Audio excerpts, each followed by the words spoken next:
So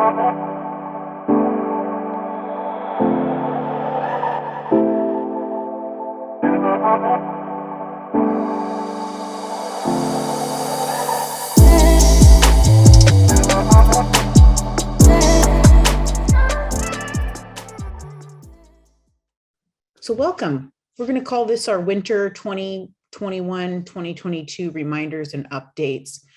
So this is just common notary signing agent issues, circumstances, and updates from our staff here at Coast to Coast. So what I did was I asked each of our divisions if they have any comments, critiques, or just advice that they can give you to help you do a perfect job, or as good a job as we can, right? Even the best notaries, most experienced notaries will make mistakes, but this is just general principles and a few specific things as well that we wanted to add. So the first thing I wanted to talk about, since we're in a new year, is what the quality control team has to say. Quality control at Coast to Coast is our largest department. And that really shows why we started doing this training, right? Because there's not a real there's not a lot of regulation in this industry. So as one client, actually, this is an owner of a lender, told me, the threshold to become a notary is pretty low, right? In some states, all you have to do is get an application, fill it out, buy your supplies, and there you go. Others, you have to do a test, like California, which I need to take this year, and I hear it's really hard. Even Lisa, been a notary for 20 plus years, says it's really hard. But what that means is that we're gonna get all sorts of kinds of notaries, some that have a lot of training, some that have little, some that have done all the training, but don't have any experience, right? And really this job, you need the training and experience to be as error-free as we can be. So quality control team, we mentioned the date. So it's really easy around this time of year to write last year's date. I've done it many times already this year. And a few of our borrowers and notaries have too. So this is an actual example of a date mistake. So it was actually 2022 when this was signed. So what does that mean for you? You can't help it if the borrowers date it wrong, right? But you're there to audit their work. So you almost like babysit the borrowers while we're signing, right? So I want you to triple check the borrower's dates for accuracy and clarity. So if the date is really wonky and weird and it's like, well, it kind of looks like a 3, but it could have been 2 and they corrected it, use your copies, right? Use the copies. That's why we always print 2 sets of docs. So swap that page out, have it redated nice and clear. Or if the lender allows it, which most lenders do, have the borrower cross that date off, just one clear line, cross it off, put the correct date and initial. Also check your dates. Like I said, I've been making this mistake all year so far. So it takes me about a month to, and I'm not doing signings like I used to, so it takes me a while to get this date. So it just means you need to be present, right? Triple checking your docs. Another thing, and this is someone's actual stamp. I included it because you can't read anything. And that leads to our next point, is that stamps must be clear. So unclear or stamps that are missing some verbiage or wording or even the border, they may be rejected by the county if you're signing a deed or a recordable document, the county has to audit it. If they think it's unclear, you got to provide a replacement notarization and it delays that recording. So always make sure your stamps are nice and clear. You can, if you stamp and it's weird, right? Or maybe you stamp on an uneven surface or something was actually on your stamp and it was blocking some verbiage. That's another one where you can just stamp again, make sure you're on a flat surface, clean your stamp, make sure it's, nothing's obstructing the verbiage. And you can cross off that unclear stamp. Multiple stamps on a page typically won't get rejected unless it's like really crazy and you've added like 10 stamps, which does happen, and they might reject that. Or you can always add an all-purpose notarization, right? All-purpose acknowledgement.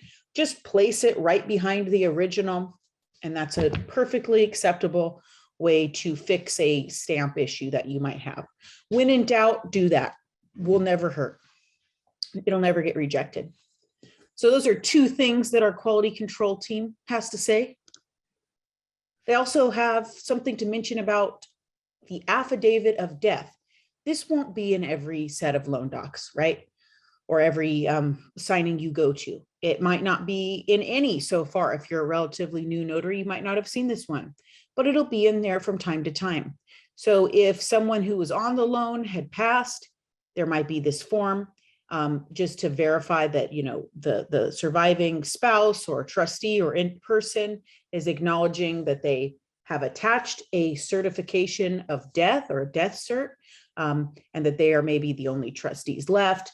Sometimes this is present. So this one in particular is the death of a trustee. So they need to certify this information. Now, in a perfect world, escrow is going to tell us that you need to request from the borrower an original death certificate. And in an even more perfect world, the borrower has already done so or is prepared at the signing with this form. But as we know, not a perfect world, this does not always get reiterated to us. That instruction does not always come to us. If you see this form, they're going to need an original or certified copy of the death certificate. So even if you're not told you need to collect the death cert, I want you to check with whoever hired you and check with the signers and see if they've provided this. That is going to need to be provided. And even if you read it, it's going to tell you. So this is Byron is a person related in or referenced in the attached certified copy of the death certificate. Whoops, sorry about that. Of the death certificate. When the county gets this document, they always need an original or a certified copy of the death certificate. So this is a common issue. Escrow is going to say this is a notary issue if you don't collect that death certificate, which is kind of frustrating, right? Because you might not know this. This might be the first time you've ever been told this information. And now someone's saying, hey, this is actually the notary's fault. Now, if nobody told anybody that we needed to collect this, then we're not going to consider it your fault, right? Coast to coast signing companies not going to consider it. But you can really take what you do to the next level when you see this document, confirm with someone. Maybe you weren't given that instruction, but maybe the signing company forgot to tell you, or the escrow company forgot to tell us, so we didn't tell you. So just keep this in mind. When you see a death certificate, you're going to need the original or a certified copy of the death affidavit of death. If you see an affidavit of death, you need that certified or original copy. It cannot be a scanned copy, right? Or a photocopy. It has to be a certified copy or an original. And that's why when someone dies, of course, nobody prepares for that, right? And sometimes you're not in your right mind, but if it's your spouse or a relative or a trustee that you're co-trustees with, always collect or purchase several of these certificates because escrow is going to want it. The title or the county's going to want it. And so you want to have some to spare. But anyways, so basically affidavit of death needs a death cert. Confirm with the company that hired you if this has yet to be provided. You might need to ask the signer as well. I know this is really super specific, but it is an issue that we have from time to time, and it just expedites the process when we get ahead of it, really. Because what'll happen is docs will come back to escrow, and then they'll ask, okay, where's the death cert? Was this collected? And that's when it'll come back to us. Okay, some more common issues. Yesterday, we had, I think, 10 post-closing errors. So in this case, the post-closing error, the loan had funded. So the signer's loan's funded, the most important part's done, but the lender was doing an audit of the document. So some big lenders have teams that will audit the file, make sure everything was done correctly. And if it's not, they'll reach out to the escrow company or the signing company and say, hey, we need you to get something done. The problem with these is sometimes they're way in the past. This week, I've had some that were 2 years ago. So how awkward is it that I'm calling the borrower and saying, hey, you did a loan 2 years ago with, whatever the lender is, and we sent so-and-so the notary out. And there's one document and they're like, what are you talking about? It's an awkward moment, so I have to then kind of explain everything, how the process works, like what I'm telling you right now. So post-closing errors, I got 10 of them yesterday, all for the termite inspection reports and letters of explanation. So this is a very specific document. The termite inspection report may not be in every set of docs, but if it's in there, the borrowers have to sign where it says signature of buyer. If there's not even a signature line, have them sign this form. You're never going to go wrong with it. Escrow's never going to say, why did you have the inspection report signed? It's just going to cover you later on down the line. In this case, there is a specific signature. Now, the borrowers were refinancing in this particular case. So they might not have thought they were buyers, right? Well, I'm a borrower. I'm not a buyer. I bought this home 20 years ago. But for the purposes of the form, a borrower and buyer are the same, right? They're buying a new loan, maybe not buying a new home, but buying a new loan, right? Refinancing. So they needed to sign there. So again, this is actually not true. This particular example is just a few months ago, but I've had ones that were years in the past, and you might not ever get that form signed, right? And letters of explanation. These also are not super obvious because there's maybe not a normal signature line. So in this case, it looks like somebody wrote this in behalf of the borrower, or the borrower wrote this form. If it looks like there's some kind of letter and it explains something, it might say this serves as a letter of explanation, or like in this case, to whom it may concern. Always have that signed. Sometimes the signer created it, sometimes the lender did in behalf of the signer to satisfy an underwriting or funding condition. So always have it signed. This comes back every day to us, and notaries are always kind of frustrated. They didn't know it was a signature. Well, I'm telling you now, if you see something like this, have the borrower sign it. Every day we get these kind of errors. Okay, let's keep going. All right, notarization errors. So I wanted to kind of briefly go over some examples of notarization errors. We have this errors and omissions compliance agreement. You go to the very bottom, there's this little sneaky hidden jurat. It's missed every single day. We miss this one. Notary misses this one because it's kind of hidden. It really requires you to look at the documents thoroughly, scan the entire form. The next one, the big one to the right, is a signature name affidavit. So signature names have several different samples. If you've been to any of our previous classes or watch our YouTube videos, you'll see I show those different samples and maybe our name that error or specific training on loan documents. This is a common example. There's a notarization here, a jurat at the bottom. This one either is missed completely, this notarization, or we forget to stamp it. Again, this is something that happens every day. We get this kind of error. And it always kind of blows my mind because it's there, right? The notarization's right there. It must just be the formatting, and our eyes just miss it, that it happens. And it doesn't just happen to new notaries. It happens to notaries who have been doing this forever. So remember, you want to scan the entire form. You're being present at the signing and you're looking for notarizations. And when you see your notarization, sometimes the little venue, the county and state will give it away, or actually the wording like subscribed and sworn to. That's a jurat, right? So you want to make sure that you notarize it if it's there. And then we have two kind of snippets of errors. This bottom one is useless because I didn't give you the signature line, but the signature line had a full name, Lori Ann Northrup, but the notary just put Lori Northrup.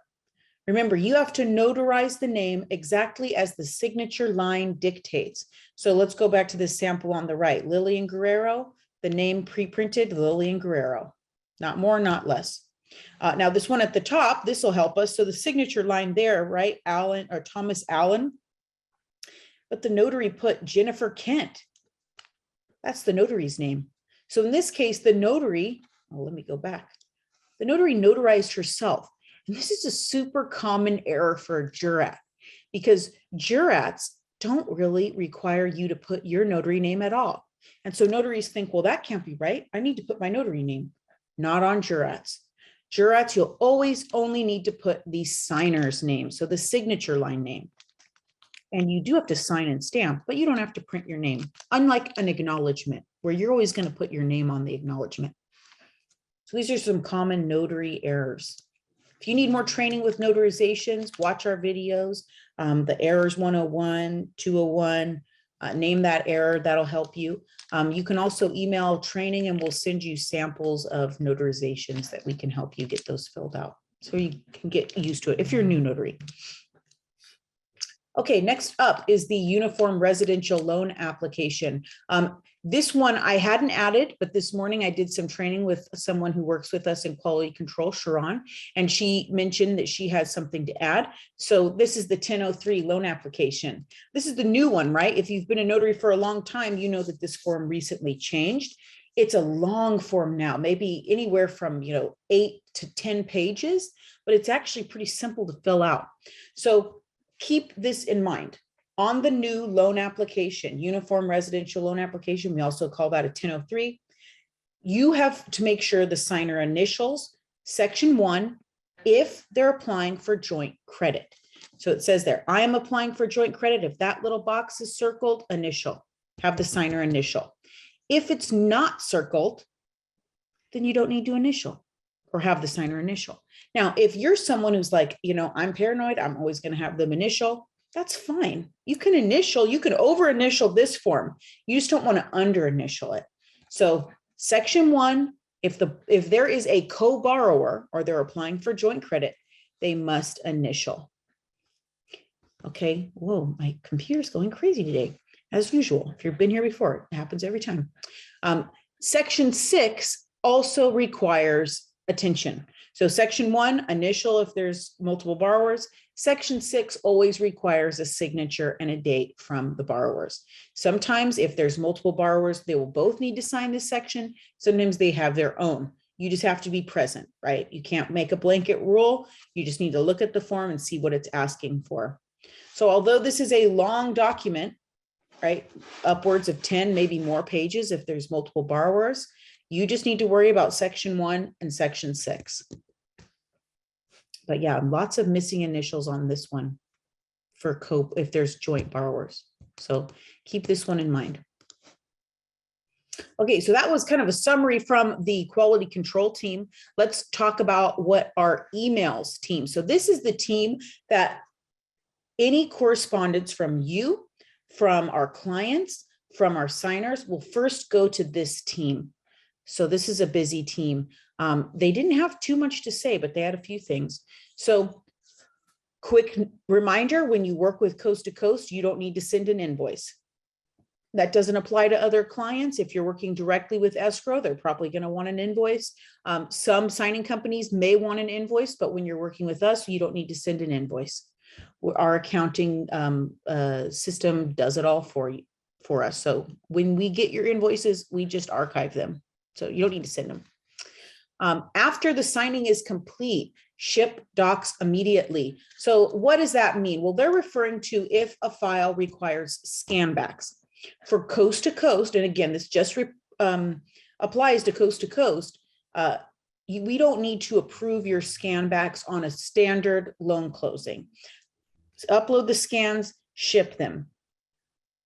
We can fix anything after the fact. If we see an issue, we can fix it. Most of the time, it doesn't require the original. You can go back and get a page signed if you missed it or initialed, or you can provide a replacement notarization. But sign the docs, upload the scans if it requires it, and ship right away. You don't need our approval. Now, errors might be a little different. If it's an error issue, so you did the signing and then we came back to you, a few days later, and we needed that correction done, you always scan that correction, and then you may want to wait for approval. You might call the person who reached out to you first or text them an email because we don't want another error, right? 2 errors, one on top of another. But for regular loan signings, go ahead and scan and ship the documents. You don't need us to review them and then give you our approval. And then the last thing is kind of funny. If you've been to the class before, I've given these examples because I think they're just really funny examples of why we need to review our comments when we enter them into a website, right? Or when we email our client or on an order platform, like for us, SnapDocs or Notary Dash or .cloud. You want to review them for spelling, clarity, and politeness too. we get some crazy notary comments, super rude. And those comments oftentimes go to our clients, especially if it's like completion status. If you start trash talking the borrowers, our clients get that, and that makes you look bad, right? So think about how professional you come off, spelling, clarity, grammar. I'm a horrible speller and my grammar is always bad. I have to have like Grammarly on my computer at all times to keep me sounding normal. But I did give 3 of my favorite examples. I've given them before. So I just think they make me laugh. And this is the thing. We're not going to we're going to try to edit your work before it goes to the client, if at all possible. Sometimes we can't, like I said, like completion status, that message goes directly to our clients. So if you say something wild, they're going to get it and they're going to laugh, and we're not going to be mean about it, but we're definitely going to laugh. And I might save those messages, so when I'm having a bad day, I can laugh. So let's go over some of them. This one I love. Singer don't want to sing tonight. They want tomorrow around 11 a.m. So instead of signers, they put singer, and just hilarious sounding. Same with this next one, singing dater day now. I love dater day. I'm assuming she meant Saturday, but dater day is so much better. I wish there was we should make a holiday dater day. But anyways, singing dater day now. Now we can infer what that means, right? Signing Saturday now, but this is so much funnier. But also we need clarification, right? Just to make sure we know what they're talking about. And this one is also one of my favorites. The signing went perfect. I did not collect any plans. Skin backs have been taken care of. Dropping the dogs at FedEx right now. Is that the best sentence you've ever read? Especially dropping the dogs at FedEx. How sad, your dog's getting shipped by FedEx. But yeah, we get what she's saying. I didn't collect any funds. That's what I'm assuming. Scan backs have been taken care of, not skin backs, which kind of like sounds gross. And dropping the docs. So she no doubt used the voice control, for dictation. But yeah, just something to think about. Emails team sees these comments all the time. And yeah, most of the time we can fix them, we can edit them, we can send them to our client. And so our client doesn't think we're losing it. But yeah, just something to keep in mind. Your messages are being read by real people who will then save these comments for a sad rainy day that they need to laugh. But like I said, I'm not judging anyone. I am the worst texter of all time. Anybody who works on the back end of Coast to Coast will know that I'm a horrible typer. I say the craziest things. So there's no judgment, but I laugh at myself. We're going to laugh at your crazy comments too. So just something to keep in mind. Okay, advice from our phones team. So this is pretty self-explanatory, right? These are the people that you're going to get when you call us. You're going to get Shannon, Chelsea, Susan, maybe David Mateau, maybe Mike sometimes. This is what they had to say. These are some of the questions that they get. So this is a big one. How do I sign up for your company? Probably a lot of you already are signed up for our company. But if you're new or really brand new or haven't, to sign up to work with Coast to Coast, you need to create a profile on the technology that we use. So SnapDocs, Notary Dash, and Doc Cloud. That's all you have to do to be in our database. So there's not anything super fancy you have to do. You have to create profiles. Now, in order to get used on our database, you need to obtain an annual background check with the National Notary Association. Don't go, the NNA is not paying me to say this to you. This is just the reality, right? If you want to get Fidelity approved, that's the background check you need. And that's what most of our clients like us to have. And it's just the standard, right? It's just the industry standard. So you got to get one of those. I think they're like $70 now, and it's a certification and the background check. And the certification is just all you have to do is pass, I think, what is it, Lisa? I think 40 questions. It can be a little tricky, so email us if you need help and we can help you with that test. But you've got to get that. But outside of that, it's that simple. The next one is, how do I save money on supplies? So we'll get people calling saying, oh, paper is so expensive. Well, our emails team, actually, Shannon from our emails team, her family was in the retail business. And so they know how to get things at a cheap cost, right? obtain a wholesale business license from one of the big box office supply stores. So most of you are subcontractors. Create yourself a business, and sign up. You can sign up for free or for a low annual cost, and you can get the wholesale prices. So that's another little sneaky way to do it. Also buy in bulk, right? Don't just buy one ream of paper at a time. It'd be better to save up or invest in bulk so you're getting the best price possible. Quill.com has great prices, and they have coupons all the time. Coupons for actual money savings, and then also for stuff. So you can get a coupon and you can get office supplies or even home stuff. So Quill, I really like Quill.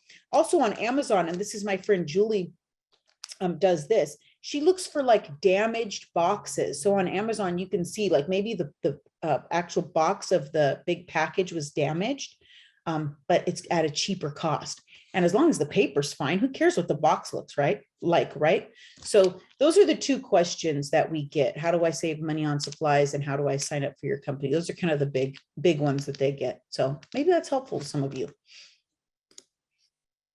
Okay, so let's talk about what our status team reminds us to do. So our status team, they make sure that you're updating our site.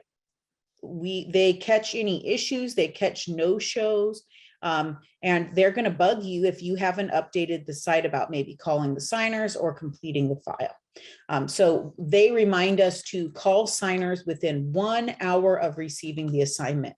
Same day, 1 hour, even if it's a week away. The better you do that, the more often you do that, it makes everybody look good. It comforts the signer, right? If you're getting a loan, don't you want to know when you're going to sign? The sooner you get that call, the happier you are. If we have to ask you, that doesn't make you look good. It doesn't make us look good. The signer might be frustrated. The client might be like, what's going on? I gave you this file a week ago. Why haven't we confirmed the time? So within 1 hour is really best. So if you're on a signing, do it right after you get off the signing. If you're traveling, maybe pull over or when you get to your destination, but 1 hour is the standard. Update the website right away. So more than just calling the borrower, you need to let us know that you called the borrower. So have our website on your phone, or when you get back to your office, call the signer and then let us know right away. As we always say, when you're training with Coast to Coast on the back end, if it's not on our site, it didn't happen. You might have called the borrower, but how's anyone to know except you and the borrower, right? You didn't let us know or anybody, right? Other than the signer. So we almost think it didn't happen. It might happen, but we don't know what happened. So always update the site. And that kind of leads to, don't wait for someone to ask you what the current status is. And that's kind of the point of the status team. But if they don't have to be asking, hey, did you call the signer? They can be focusing on big issues. So update your website. Sometimes you forget. I'll tell you, I did a signing the other day and I forgot to update the website for an entire day. Nobody asked me because I work on the back end of Coast to Coast, right? But I would have loved if they did. But really, that's my responsibility, right? So status team helps you do your job perfect. And that's part of it. This is just kind of a etiquette right here. So if you call the signer and you're confirming the signing details and they let you know they're in another location, don't just leave it at that, but get the address to that new location. Get as much information as possible. You might be able to still handle it, but even if you don't, it helps out your partner, right? The person who's hiring you. So get as much information as possible, and it's going to look out for the success of the transaction as a whole.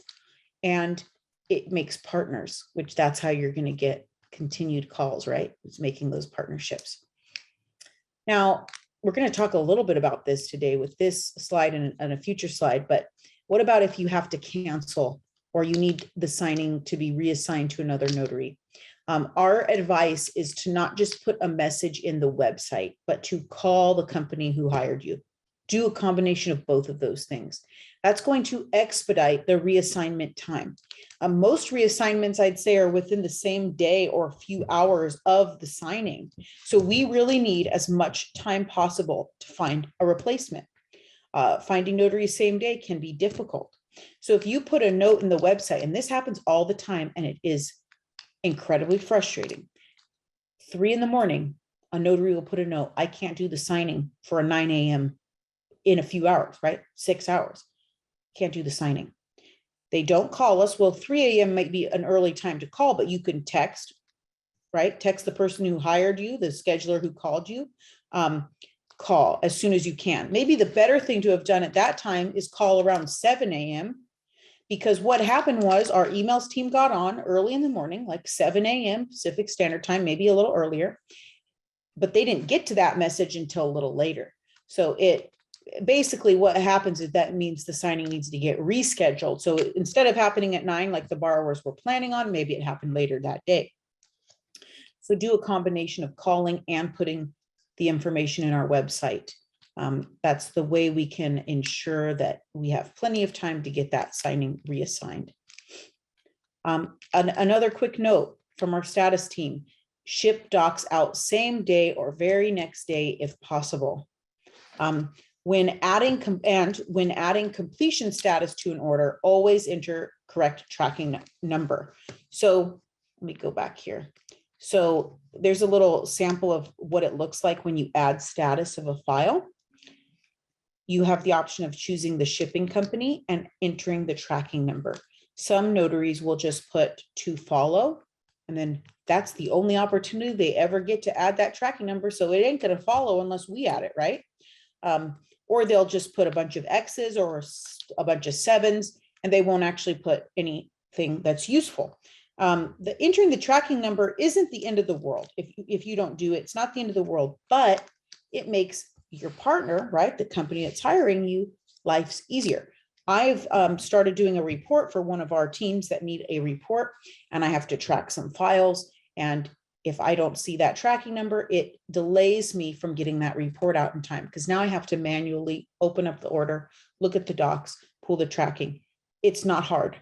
It's just more work. Right. So sometimes I think as a notary, we think the job stops when we're done.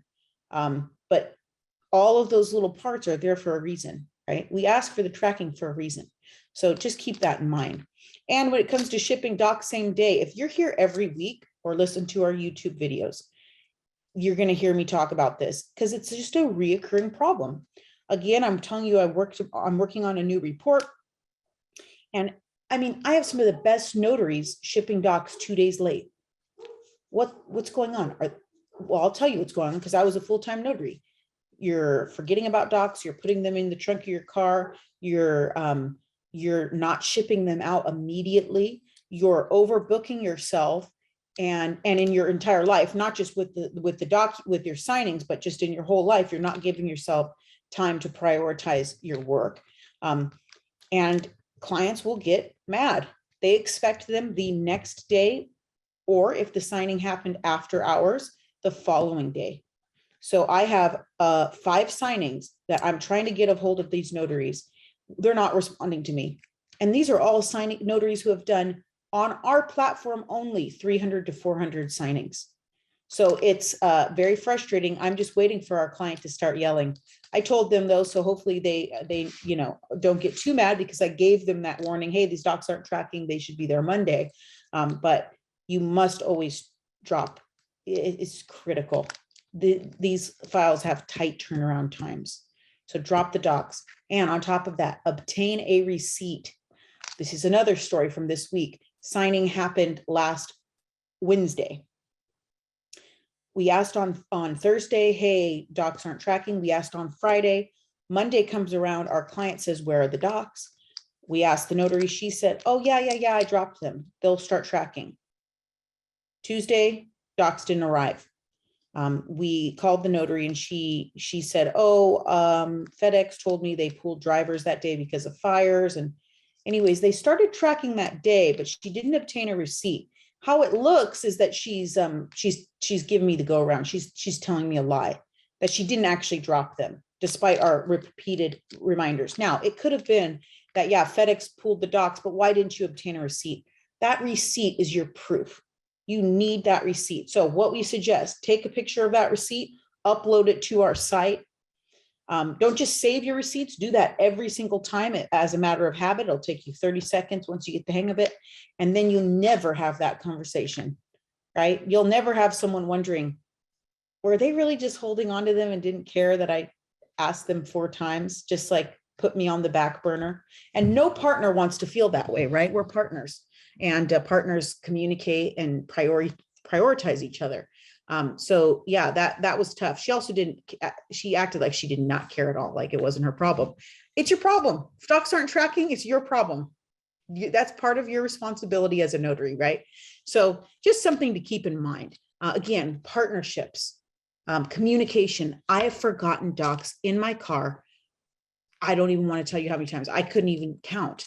But it's the open honesty, transparent, right? You say, oh my gosh, I left the docs in my car. I can't believe it. I'm so sorry. Here's a scan. Docs are on the way to you. Your client won't be mad at you. They'll just be like, oh, great. I'm so happy we have the docs. Notary responded. Thank God. And then they become your favorites. That's how you build partnerships, even when you make these mistakes. So keep that in mind from our status team. All right, last update from our other department, scheduling. So scheduling, these are the ones the people on our team that you may deal with the most. These are the people that give you the signings. That's their jobs, the book notaries. They had a lot to say.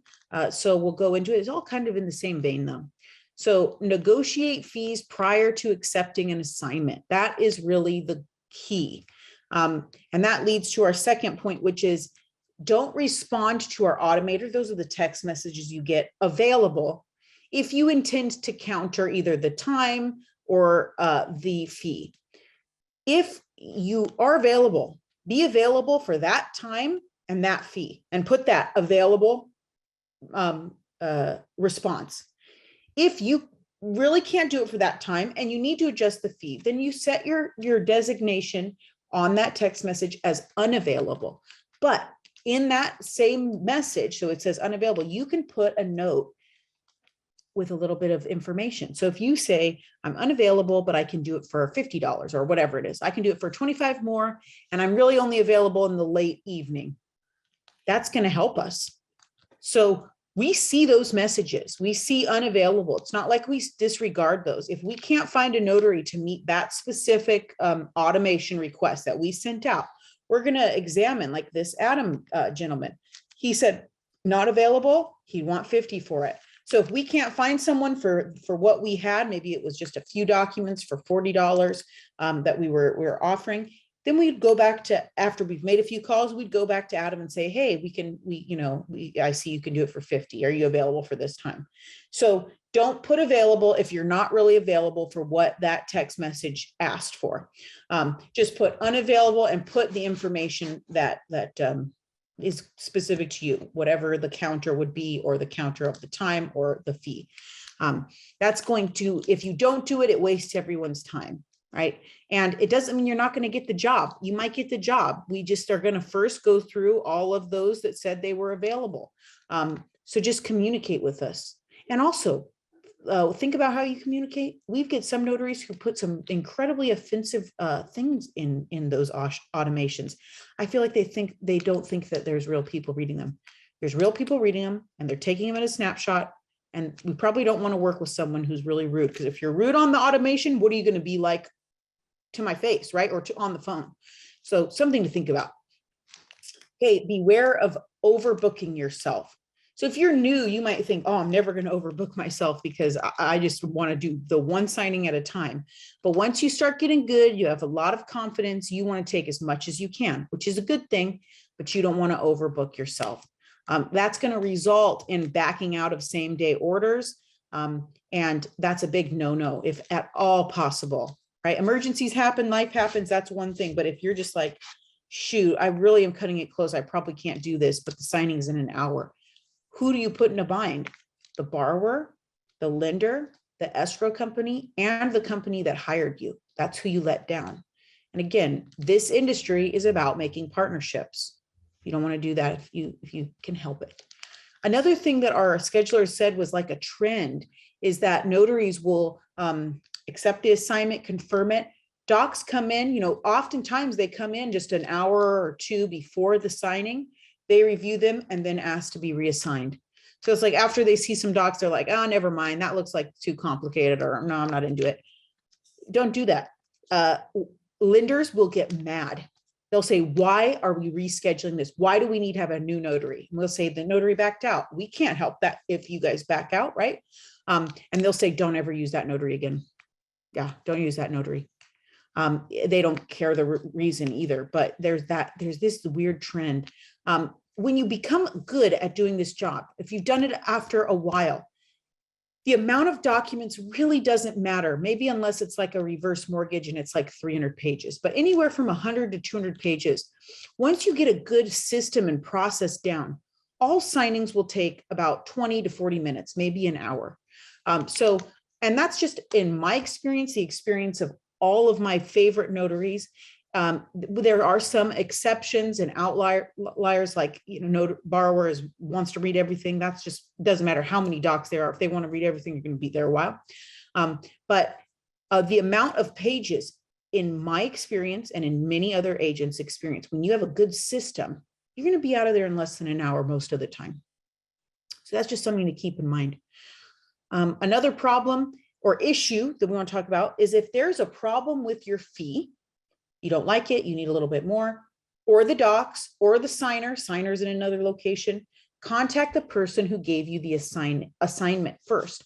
Text, call, voicemail, and then also put the information on the order on our website. This is going to expedite any issues, right? I don't want you to give up on the signing because you thought the fee was going to be 20 more. Reach out to that person.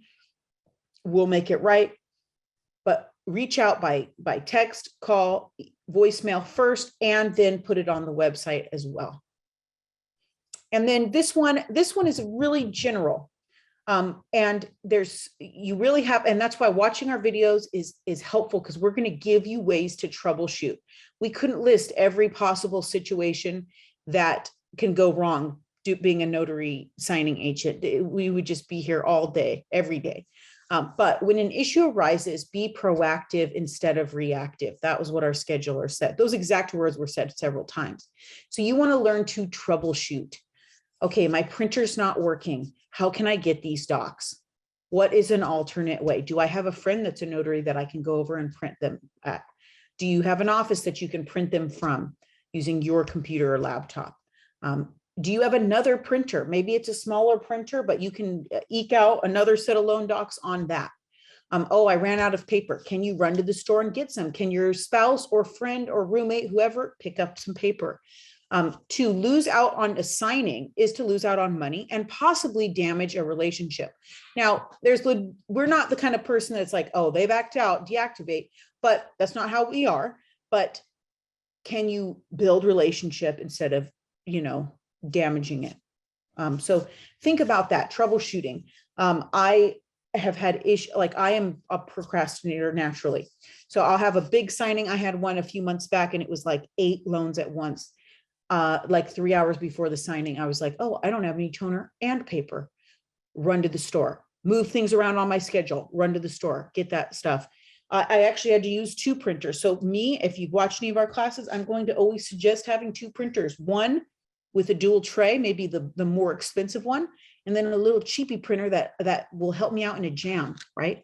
So being proactive. What if the power's out at your signer's location? They call you, hey, my power's out.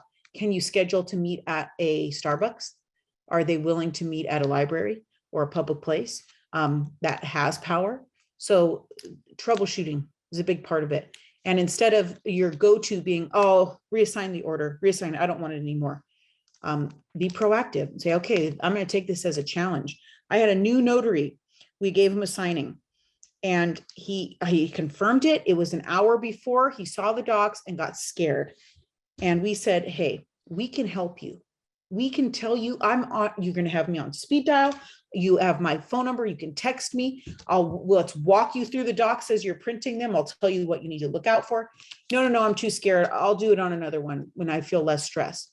Okay, that's one way to do it. Or you can take someone up on their help, right? And be proactive and say, okay, I'm going to do it. I'm scared, but I'm going to do it. And I tell you, that first signing would have gone great because he had me by his side, figuratively, right? Just a call away. So that's just something to think about. I don't want, especially if you're new, you need to be saying yes. And you do have resources. If you're working with Coast to Coast, you have all of us. You have my number. You can text me. If you call, I'm probably not going to pick up. But if you text me, you're going to get it. And we'll put that in the chat. You're going to get some help. You have resources. You can email us as well. So that's just another little note on being proactive and having a positive attitude about what we do. Okay, so that's all the updates from our team. If you have any questions on those, leave them in the chat and we'll get to them in our question and answer portion. But I briefly wanted to go over what it takes to be a favorite. I get this question a lot. How can I be your go-to? How can I be your favorite? Beginning of the year, beginning of the month, it's always a little slower. So if you're a notary that does a lot of work, you might have seen a little slowdown. It might make you nervous. Let's review some of the things that are required to be a favorite. So we review hundreds of notary profiles every single day. These are the qualities that all of our favorites have in common.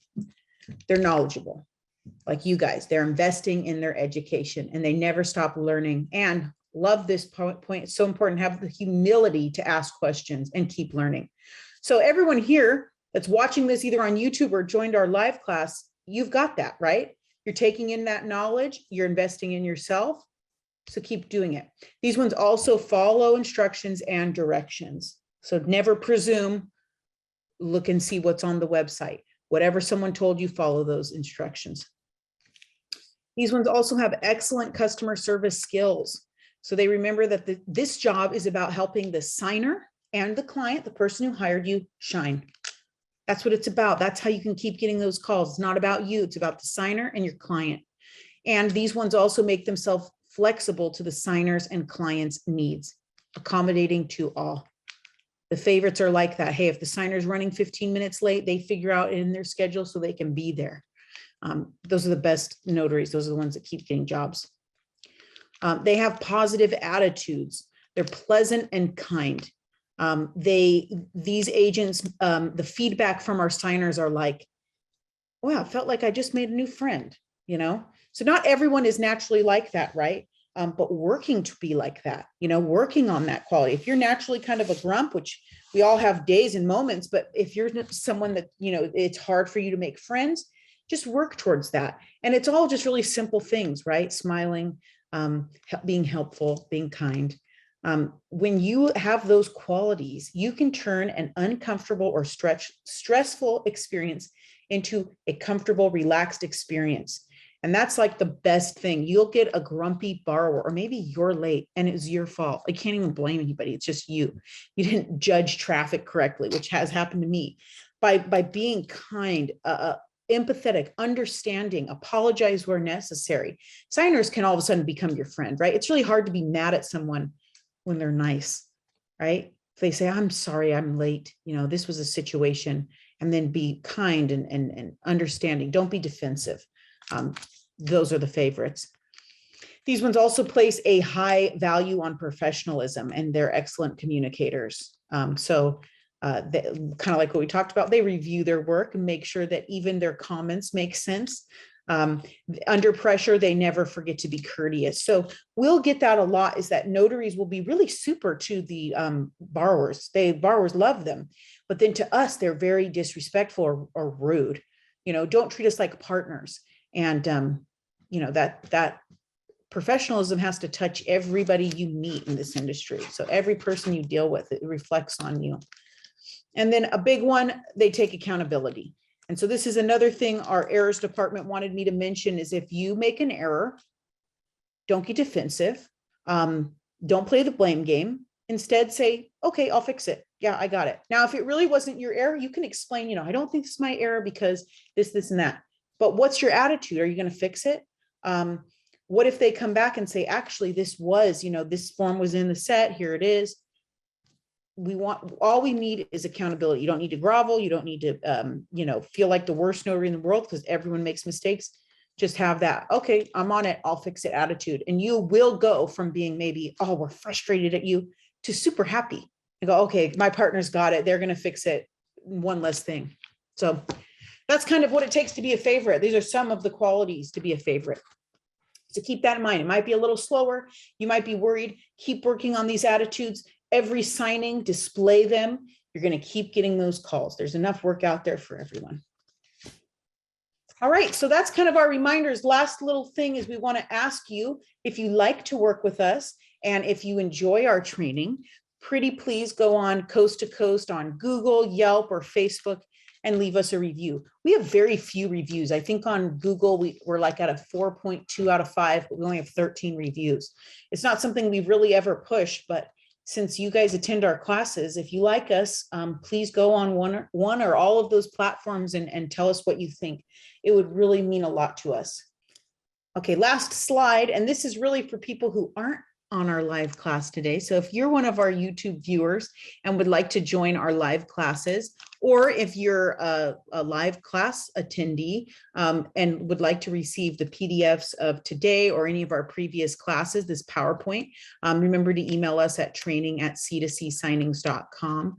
You can also email Virginia@c2csignings.com, and we'll make sure to add you to our live training mailing list, and Nicole or myself will send you those PDFs for you to review if you'd like to see them. And if you have our YouTube, make sure to subscribe and like and share with your notary buddies if you're so inclined.